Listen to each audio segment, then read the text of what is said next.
So joining us now to unpack all of this is Cliff Albright, co-founder and executive director of Black Voters Matter. Cliff, good to have you here. Thank you so very much for joining us. Let's start with the For the People Act. This is an incredibly progressive piece of legislation. Democrats have really wanted to get this done. What do you make of the fact that all parts of the Democratic Party signed on to this sweeping bill, but not a single Republican is backing it? Yeah, unfortunately, it's not very surprising, right? We kind of saw that coming, especially when you consider that you had 193 of them, I think it was, that basically signed on to overturning an election. So it's incredibly disappointing, but it's pretty much on brand.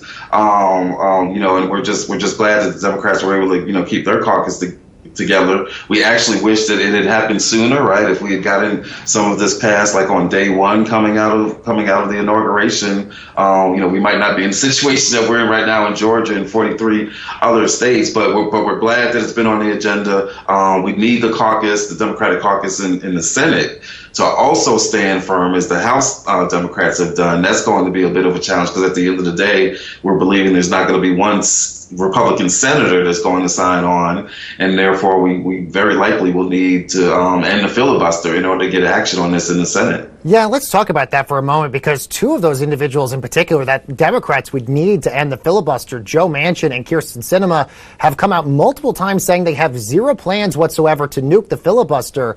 Cliff, how disappointing will that be for voters like you and other Democratic voters out there, given the fact that if these bills in states like Georgia and Arizona go through, this is going to heavily target voters of color and so many others, to the point that Democrats might not have any majority for 10 years or so? Yeah, I'd say even longer than that. At the end of the day, Manchin and Sinema, and I call them Manchinema, right, because they've been lockstep on this. But they've been a huge obstacle, but they're not an insurmountable obstacle, and that's really the message that we're delivering to President Biden and to Chuck Schumer, right? That at the end of the day, failure on this is not an option. Like, let me tell you, we literally, as Black organizers and as Black voters, risked our lives to mobilize people to vote and for people to come out and vote during not just the general election, but during this Senate runoff. And when we went out and we mobilized folks, let me tell you what we did not say. We did not say, hey, Black voters, if you come out and you make history, you'll earn the right to have the parliamentarian decide whether or not we get a living wage. That's not what we told them, right? We didn't tell them, hey, Black voters, if you come out in record numbers, you're going to have the chance to have Manchin and Sinema to decide your fate. That's not what we told them. What we told them is if you come out in record numbers and we win these Senate seats and we get power and we control the balance of power in Congress, that we'll be able to get movement on voting rights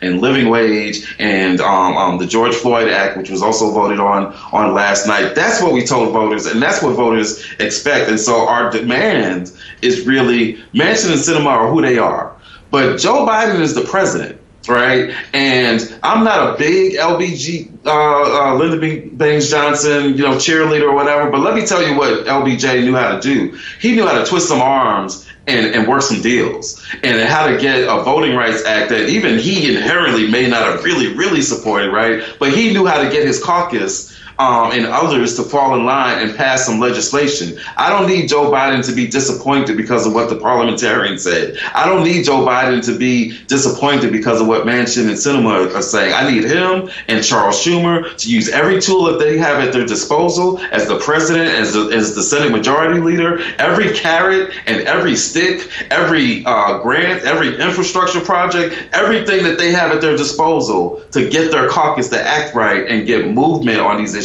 end the filibuster, pass voting rights, and then pass the rest of the legislation. And if they do so, they will be rewarded with massive turnout for decades to come. Cliff, with all of the bills that we're seeing in these Republican legislatures in these different states, how does that change the work that you guys do at Black Voters Matter? Does it make your job much more difficult, or do you feel more emboldened to keep working harder? Yeah, it's really a combination, right? It definitely makes the job more difficult, and it makes us more emboldened, right? Keep in mind that this dramatic result that we saw in Georgia in 2020 and then in January 2021, this came after what in 2018? After voter suppression, after Black voters came out in record numbers then and saw an election literally stolen from us in front of our eyes in terms of the gubernatorial race with Stacey Abrams and Kemp. And so a lot of people asked then the same question that you just asked. ask, like, what do you do? Is this going to make your job harder, right? Are black voters going to come back out? And guess what? We came back out in 2020 and 2021 and made history. So yes, it makes the job harder, but be clear, we are more convinced than ever. As you said, it emboldens us, right? It motivates us that we are going to fight this. We're going to use our power. We're going to use our electoral power. We're going to use our power to influence the businesses and the business community in Georgia, right? To get them to take a stand on these issues, because at the end of the day, they've got power to squash this voter suppression as well. We're going to do everything we have at our disposal to use every mechanism of power in order to stop this in Georgia, and then at the federal level to get movement on the Voting Rights Acts. All right, Cliff, thank you so very much for joining us, Cliff. Cliff Albright is the co-founder and executive director of Black Voters Matter.